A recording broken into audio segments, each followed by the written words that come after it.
Assalamualaikum warahmatullahi wabarakatuh. Perkenalkan, saya Ayemae, anggota dari komunitas penulis anak kampus atau Kompak Sumatera Utara.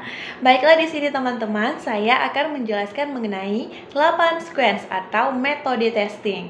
Nah, metode ini sangat diperuntukkan bagi kamu yang bergerak di bidang kepenulisan novel seperti Ayemae.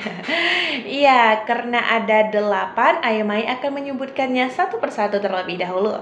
Yang pertama adalah pengenalan karakter, yang kedua adalah kejadian pemicu, yang ketiga adalah masalah pertama, yang keempat adalah kemenangan semu, yang kelima adalah masalah yang lebih besar, yang keenam adalah kalah dan terpuruk, yang ketujuh adalah kebangkitan kembali, dan yang kedelapan adalah kemenangan sejati. Ya, tentu bagi kamu yang sudah terbiasa menulis di bidang kepenulisan novel pasti mempunyai alur cerita yang kompleks ya Sobat Ji.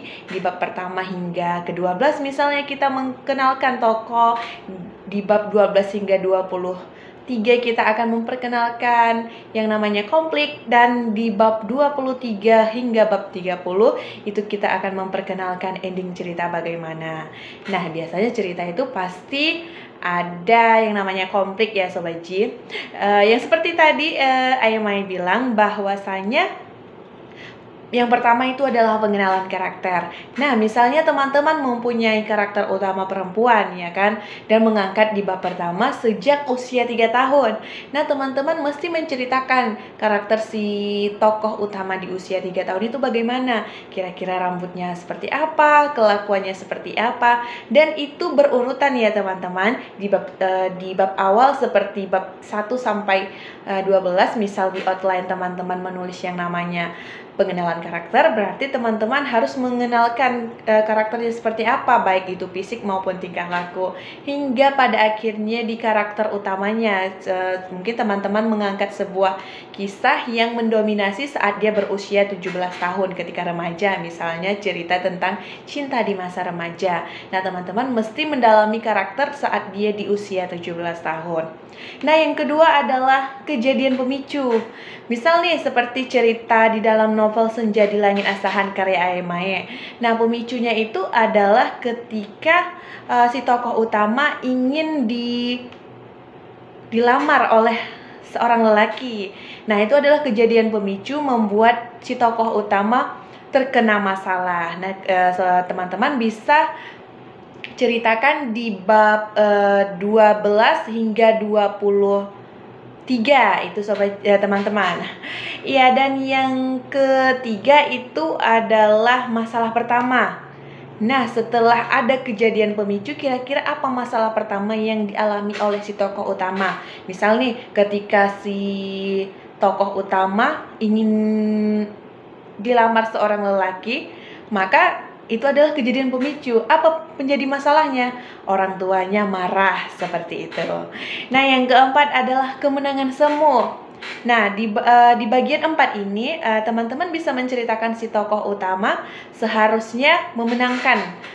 Bisa jadi teman-teman membuat ceritanya dia dapat meluluhkan hati orang tuanya, atau mengatakan tidak akan bertemu dengan lelaki itu tanpa izin seorang orang tua atau ayah dan ibunya.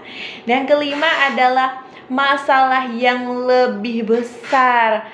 Nah, teman-teman bisa menceritakan si tokoh utama rindu misalnya ya kan, otomatis dia mengulangi pertemuan kembali, yang mana kejadian itu terulang kembali, mereka bertemu dan orang tuanya mengetahui. Hal itu bisa menjadikan si tokoh utama itu mengalami masalah yang besar. Bukan hanya orang tuanya yang marah, tetapi orang tua dari pihak lelaki yang mengajak dia keluar juga marah.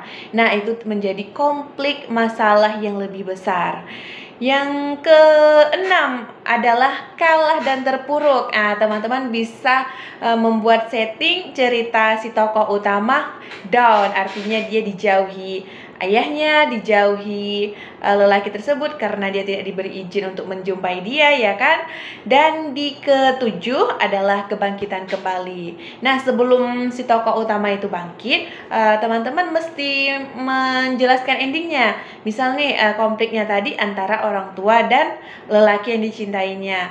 Kalau di scan setuju itu kebangkitan kembali, berarti dia harus melepaskan salah satu pilihan tersebut, apakah orang tuanya atau lelaki. Misalnya dia sudah kalah di bagian lelaki, berarti dia melepaskan lelaki tersebut dan hanya bisa menggenggam atau memiliki orang tuanya. Otomatis cintanya itu terabaikan dan hanya bisa mengabdikan diri kepada orang tuanya. Dia bangkit kembali, dia si tokoh utamanya itu, teman-teman bisa buatkan ceritanya, dia lebih mencintai orang tuanya, lebih patuh kepada orang tuanya.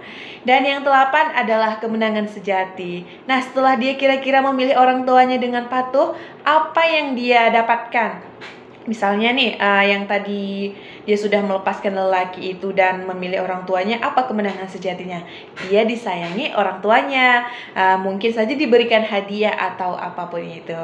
Ya mungkin singkat ya teman-teman, tapi hanya itu yang bisa Ayah Mae sampaikan. Semoga bermanfaat. Ayah Mae mohon maaf atas kesalahannya. Ayah Mae akhiri. Assalamualaikum warahmatullahi wabarakatuh. See you, bye-bye.